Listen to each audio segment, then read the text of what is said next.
maa ngi tudd Abdou Mbengue man maay secrétaire commission domaniale. voilà lu waraloon tey seen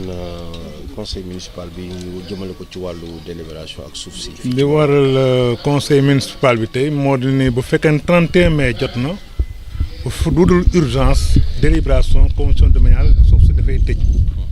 mais bu dee am na urgence kon bu boobaa mën nañu délibérer loolu la yoon wax mais comme depuis 31 mai ba léegi ñun amuñu délibération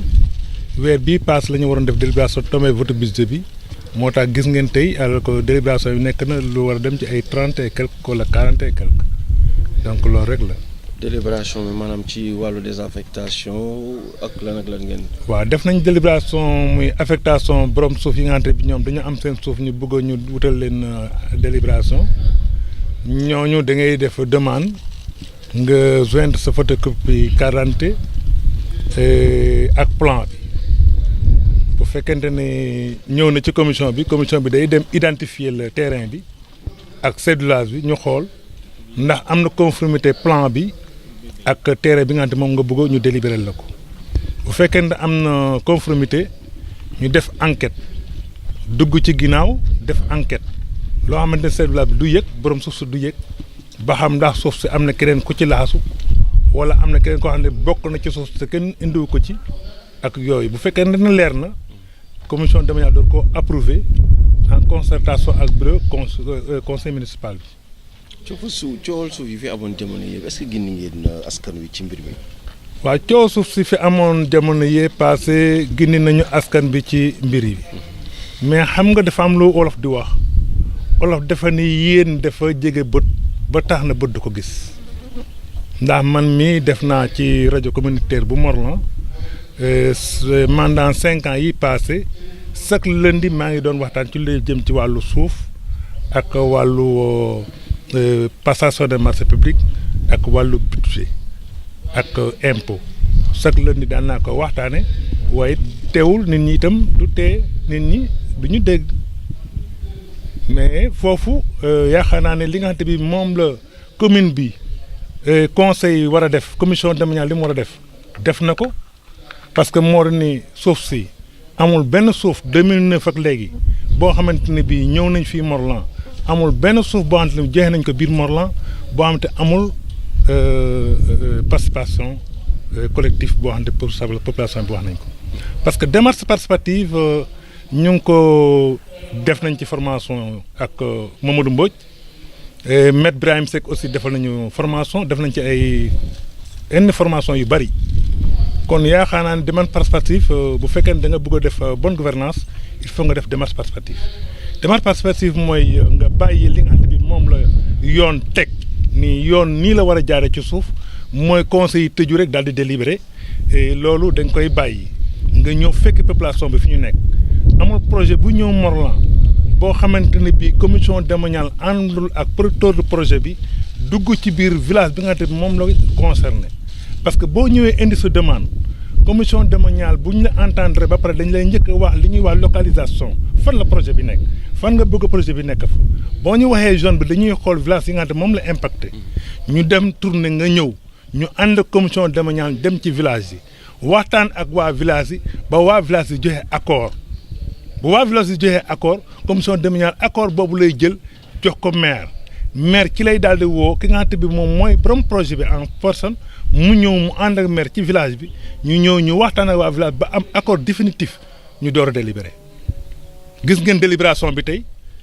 am na 80 hectares yoo xam ne dañ ko war a délibéré borom ñëwul mais comme niñ ko doxalee tey noonu lañ ko daan doxalee dañuy ñëw ci préalable d'abord comme Serigne Ndiaye ma la ci biir dafa yore projet bu 300 hectares mais tey dafa ñëw pour soumettre ko conseil bi bu nee waaw d'accord léegi comme Serigne Ndiaye day ñëw ànd ak commission domaniale ñu dem Ndiaye ba bi nga xam ne moom la projet bi impacté ñu waxtaan ak waa Ndiaye bopp ba waa Ndiaye bopp d'accord tout ni borom projet bi moo ñuy wax mais ñun ñoo moom suñu bopp parce que ñun dañuy enquête yooyu ñuy def nag bu fekkee ne am na accord ba ñëpp d'accord ba ñu délibéré ba pare ngelaw mun na dugal kayit ci biir pax mais mënu ko génnee parce que dégg ngeen li préfet wax léegi bu fekkee ne approuvé nañu ba ñu délibéré ba préfet approuvé ko def arrêté léegi pour nga indiwaat encore désaffectation parce que am na yeneen nit ñoo xamante ne bi ñu ngi wax loolu dafay indiwaat benn problème bi indi mooy il faut nga indi motif de désaffectation le motif de désaffectation mooy problème ban lay ngay wax parce que nit ki délibéré nga ko jox nga ko délibération ba mu yore extrait de délibération bu fekkee ne nit ki léegi ala ko da nga ko désaffecté sans motif nit ki def lay attaqué devant les juridictions te da lay jàpp parce que yoon Sénégal waxut loolu yow Sénégal li mu wax moo ni kenn ku nekk am sañ-sañ am suuf bu fekkee ne jaar na ci yoon bu jaarul ci yoon suuf rafet approuvé. ni ko maire bi jundee sànq dafa mel ni yéen am ngeen projet ay lotissement yu ngeen dugal depuis 2014 mais dafa mel ni état bi maanaam bu nit ñi yuuxoo rek ñu delluwaat ginnaaw loolu aussi jafe-jafe la. waaw loolu jafe-jafe bu mag la parce que loolu moo ñu gën a sonal parce que xam nga état bi moom moo teg loi bi ba pare léegi après mu teg ay garde-fou parce que garde-fou mooy moom moo jël foncier bi mu décentraliser ko jox ko communes yi ak communauté rurale yi fi nekkoon mais communes yi ak communauté rurale bi moom mu indi sous-préfet yi pour léegi ko lépp loo xamante bi moom la ñu dogal il faut que ñu jaarale ko ci préfet yi ak sous-préfet yi mais bu fekkee ne comme tey jii nii bu doonte woon ne moom laa tey comme bi ñu approuvé léegi moom laa porte na benn lotissement léegi sous-préfet conseil délibéré ko sous-préfet approuvé ko léegi circuit bi muy jaar ba balaa moo génnaat fekk 5 ans wala 4 ans ci kanam léegi est-ce que du fekk maire bi fi nekk mu jóge fii donc loolu mooy problème bi nga xamante ne moo fi nekk léegi bu fekkee ne suuf si leer na ne état bi moo ko jox communes yi ak président commission communes yi ñoom ñu gérer ko ak maire yi ñu gérer ko léegi communes yi ne bu ñu fekkee ne commune def nañu délibération ñu jox ko sous-préfet yi sous-préfet approuvé te sous-préfet yi ñoom ñooy contrôle de légalité yoo xam te moom la fa état bi teg kon état bi dafa war a basé wu ci li nga xam bi moom la sous-préfet yi gis ba approuvé ñu approuvé ñu ko mais foofu day jóge foofu ñu dem encore te commission régionale mu jóge commission régionale mu dem ministère mu jóge ministère ba balaa mu ñëwaat encore ba mu ñëwaat parce que day jaar commission technique moo tax léegi nag ba balaa ñu ko approuvé loolu lépp dafay jël temps ay atu lay bëri doon donc loolu mooy indi jafe-jafe parce que commune du ñu mën a porte benn lotissement parce que Cherif Lo am na lotissement boo xam ne porte na ko mais ñaata at balaa moo génn ñun ñii am nañu ñaari lotissement yoo xam ne tey jii nii déposé nañ ko actuellement mu ngi ci circuit bi. ñaata at depuis 2014 am na benn xam ne introduit nañ ko depuis yàgg na yaakaar naa ne léegi mu 3 ans 4 ans léegi ba léegi encore di génnagul donc loolu léegi nag bu fekkee ne dañuy toog léegi di xaar loolu kañ lay am parce que boo xoolee village yi ñu wër nii chaque jour ñu ngi lotissé village yi mais li ñuy lotissé mooy lan nañu defar pour ñu dëkk parce que buñ ko defulee tuberculose bi dañuy sonal ci biir kër yi parce que benn famille xoolal man mi fi mu nekk actuellement nii maa ngi am 60 ans te maa ngi sama kër papa ba tey am naa lu ma juróom benn rakk yoo xamante ne bii maa ngi ñoom ay borom kër lañu ñun ñëpp ci suñu biir kër papa la ñu nekk te man awma kër léegi nan la ñuy def est-ce que ci loolu la ñuy continuer toujours léegi tuberculose bi léegi ak jàngoro yu sew yi daf ñuy sonal ci biir kër yi donc loolu moo tax léegi aussi état bi bu ñu dimbaloon dina baax trop bi may ñëw man maa fi indi sama bopp ba may dem maa fi delloo sama bopp Gustave maag moom ñoo bokk baay sama rakk la kon du ma nangu kenn di ko defal chasse aux sorcières du liggéey mu ma ko jaral balaa caa ma démissionné mais li am mooy ni projet bi amatul projet bi toxu na espace bi léegi borom tool yi ñoo koy bay ba tey projet bi amatu fa lim fa tabaxoon tabax bi xodd na seng yi ci kaw dara liggéeyatu fa dara kon liggéeyatu fa dara te léegi dafa jege dëkk bi dafa am ñaari aspect yu tax ñu désaffecté ko benn mu ngi ci moins de 500 mètres ci dëkk bi parce que biñ koy approuvé boobu fekk loi bi nga xam ne bi moom la conseil voté ci moins de 500 mètres amul woon parce que jamono conseil rural la woon mais léegi nag comme conseil bi dafa ne moins de 500 mètres kenn mënu ci approuvé parce que pourquoi dañuy bañ dëkk bi di avancer ba yéeg ci kaw délibération bi léegi boobaa désaffectation day am loolu impact la beneen bi mooy ne projet bi dem na muy ñaar lii moo tax léegi ñu ne léegi kon ne bu ñu ko indiwulee parce que comme commission dama ñoo ëllëgee mun na indi problème borom tool yi balaa mu indi problème borom tool yi nag comme que booba dafa ñëwoon fii ci salle bi fii woo borom tool yi fépp fii ñaan pour ñu affecté ko suuf si ba ñu affecté ko suuf si kon léegi nag bu fekkente ne liggéeyatul na joxaat borom suuf si seen i suuf ñoom ñu ci téye seen suuf ba leneen di ñëwaat. donc lii moo tax conseil bi demande ñun ñu demandé pour ñu désaffecté ko. Je m'appelle Jean-Philippe Gaye, chargé de communication du maire de Morolan. Voilà, aujourd'hui on a une séance de délibération. Alors comme on le fait à chaque séance, c'est d'abord les préalables qu'on fait déjà par rapport à la commission qui se regroupe et à la demande des habitants ou alors de la population de manière générale. Donc à chaque fois il y a une demande qui est adressée et on y joint également la pièce d'identité du demandeur et également le plan. Parce que avant tout il faut trouver un géomètre qui va encore vous délivrer votre plan et à partir de là maintenant faites la demande. Si la demande est personnelle, parce que ça appartient à l'individu en tant que tel, là c'est la photocopie de la personne. Mais si c'est pour la famille, même s'il dit ça 100 pièces, c'est toute la famille. Si également c'est au nom d'une seule personne, alors il faudrait que les frères ou alors ceux qui sont les parents de celui-là, du concerné, y adjoignent leur papier pour montrer, leur procuration pour montrer qu'ils approuvent la délibération pour que l'on puisse écrire le nom réel de la personne qui est demandeur en tant que tel. Sans cela, ça ne passe pas. Et vous avez constaté de vous-même que souvent, même c'est la commission qui se déplace et arrivé sur place, on dit à chaque fois que le chef de village est membre d'office de la commission domaniale. Une fois, le terrain se trouve dans la périphérie ou alors dans la zone qu'il a en charge. Donc là maintenant, le chef de village se joint à la commission et là maintenant ils vont à la prospection. Quitte à ce que même on appelle les gens qui jouxtent le champ, c'est-à-dire ceux qui sont côte à côte avec ce champ-là, pour ne pas qu'il y ait des empiètements par rapport au champ. Donc là maintenant, il y a l'ordre de mission signé par le maire en tant que tel, et à partir de l'ordre de mission, le chef du village doit apposer son cachet, son visa, pour montrer qu'effectivement il a été à la délibération. Si ça retourne maintenant au niveau de la commission, qu'on ne voit pas cette procuration, cette signature du chef du village, on peut rejeter le dossier parce que tout simplement, peut-être qu'un membre, on sous-entend que le membre qui a été à la visite peut-être n'a pas vu le chef du village. Donc c'est pourquoi maintenant à chaque fois il y a l'ordre de mission signé par le maire qui arrive au niveau du chef du village et le chef du village appose son tampon pour montrer qu'effectivement ça s'est fait. Et là maintenant, de là, ça revient au niveau de la commission et également on traite le dossier. Comme il l'a si bien dit, donc on voit d'abord les conditions. Est-ce qu'il y a l'éligibilité, c'est-à-dire est-ce que le champ n'est pas proche des habitations, parce qu'au-delà des 500 mètres, on accepte, mais sans cela, c'est rejeté en principe. Donc ce qui fait à chaque fois que ça revient au niveau du conseil, on pose toujours cette question. Et donc un consensus a été trouvé pour l'ensemble des conseils? Oui, ça c'est discuté. Bon, après la proposition, parce que dès l'instant qu'on avait pensé au lotissement, on a dit vraiment, comme il y a la population qui va agrandir et que le village également, on va essayer de trouver un consensus et on est passé à 500 mètres au-delà des villages. On peut accepter, si la zone n'est pas également occupée ou il n'y a pas de délibération et autres, on peut toutefois délivrer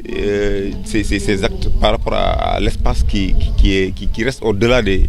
500 mètres. Et par rapport aux litiges fonciers qui ont été soulevés par certaines populations, parce que vous avez arrondi les angles. Voilà, oui, on est toujours dans ces discussions, parce que tout simplement, il y a des choses qui se passent par rapport à ces délibérations. Parce que souvent, il y a des gens, un champ peut être le père de famille qui est toujours vivant, de son vivant accepte le projet et le fils refuse le projet. Ça se passe comme ça. Ou alors le frère accepte, il y a un autre frère qui n'est pas pour. Voilà, donc il y a des choses qui sont là, qu'on voit à chaque fois. Comme il l'a si bien dit, des gens reviennent. C'est pourquoi le maire a insisté sur là pour dire, à chaque fois que maintenant, s'il y a des projets pareils, on doit récupérer les pièces d'identité. Dire que maintenant, ces personnes qui ont approuvé ont donné leurs pièces d'identité. Parce que là aussi, si on ne prend pas les cartes d'identité, on ne prend pas ces pièces, d'un moment à l'autre, un de ses fils ou alors quelqu'un pourrait revenir pour dire alors on est contre le projet. Et ça s'est passé, on l'a vu, on l'a vécu. Donc c'est pour dire encore une fois que on continue la discussion parce que par rapport au projet, bien vrai, il y a une masse de cette population qui a accepté le projet, mais il y a quelque peu des gens qui sont contre. Et là, par rapport à l'avenant qui a été convenu d'écrire, il était sûr qu'on avait pensé mettre ces gens-là, leur champ, les regrouper dans un angle du projet pour pouvoir les laisser continuer leur travail. Donc le problème c'est ça, parce que aussi il y a certains qui jouent sur la qualité du sol. Parce que quand par exemple mon sol est beaucoup plus fertile que l'endroit où réellement on me propose, c'est là où se trouve la discussion. C'est à propos de cela que ça tarde toujours, mais par rapport à ça, il était sûr que ces gens avaient accepté à ce que l'on leur trouve